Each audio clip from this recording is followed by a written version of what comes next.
So I've drained my 401k. I don't have a safety net. A senior in El Cajon says she lost her life savings after the contractor she hired to do a remodeling job filed for bankruptcy. Team 10 investigative reporter Austin Grabish shows us the mistake the homeowner says she made.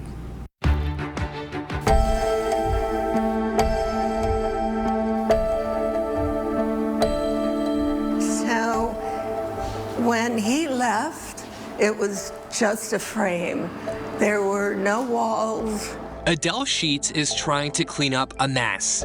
Once a 3-car garage, this still dusty, not finished space will be an accessory dwelling unit, or ADU for short. This was so I could retire comfortably. Using her savings, Sheets hired a general contractor back in the spring of 2022 for the remodel, work on her home, and to convert a second garage on her El Cajon property into another ADU.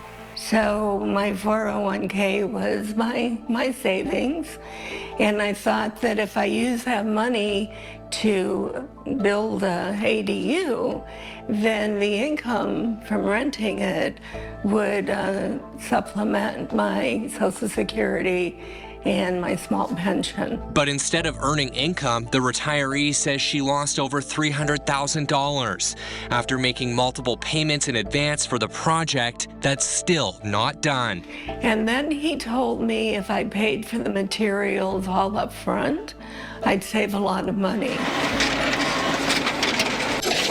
According to the contractor's state license board, the builder Sheets hired, Benjamin Wyattrack, and his company, Top Tier Homes and Remodeling, abandoned the project in December 2023. State investigators found Wyattrack left a long list of unfinished work, from missing roofs and uninstalled doors to electrical fixtures and even basic weatherproofing. The list goes on. State documents filed last fall show an inspector found a lot of what was built did not meet accepted trade standards and was incomplete. Sheets says this is how the contractor left the project in December 2023.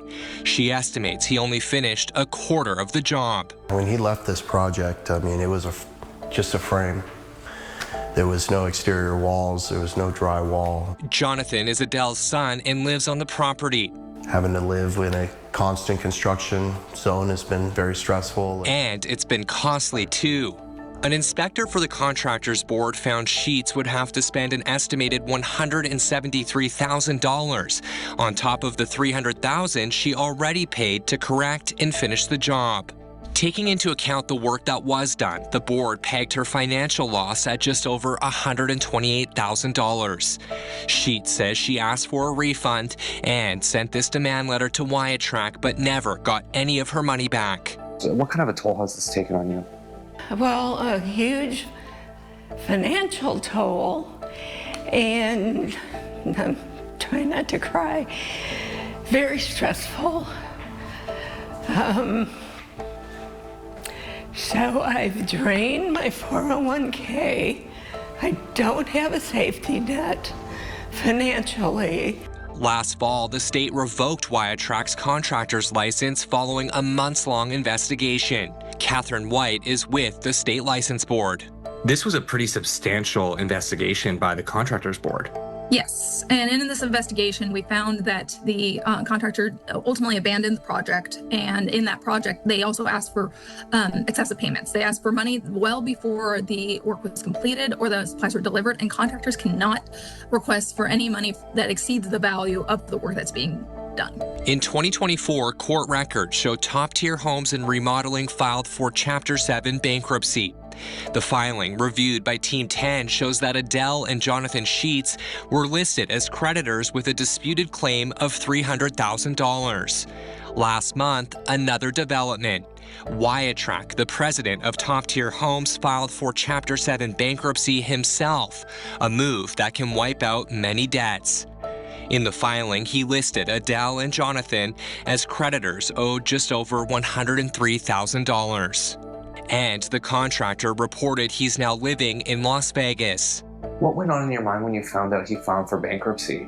I was very upset. When he told me he was going to file, his attitude was basically, you're out of money. There's nothing you can do. Is there a lesson learned here that you want to share with other homeowners? The biggest lesson is do not pay up front. In fact, California law bans contractors from asking consumers to pay more than $1,000 up front. These excessive payments, are illegal, and that, contractors need to be following the law when it comes to these. White says there are steps consumers can take to protect themselves. You want to get at least 3 bids from 3 different contractors.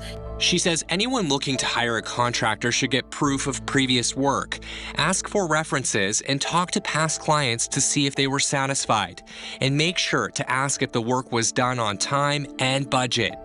What can a consumer do to protect themselves when paying for building materials during a renovation project? They can request receipts from the contractor to show that this is actually the money that they're paying is actually going to the materials that they're being requested. Advice Sheet says she wished she knew. I was too trusting. Hi, Benjamin. It's Austin Grabish with ABC 10 News. Team 10 tried to reach Wyatrack to get his side of the story, but the contractor never returned our calls. Back in El Cajon, Sheet says she received $25,000 after filing a claim with the bond company the contractor used. As for the rest of the money she's owed, You're just left high and dry. a tough price to pay during retirement. Austin Grabish, Team 10.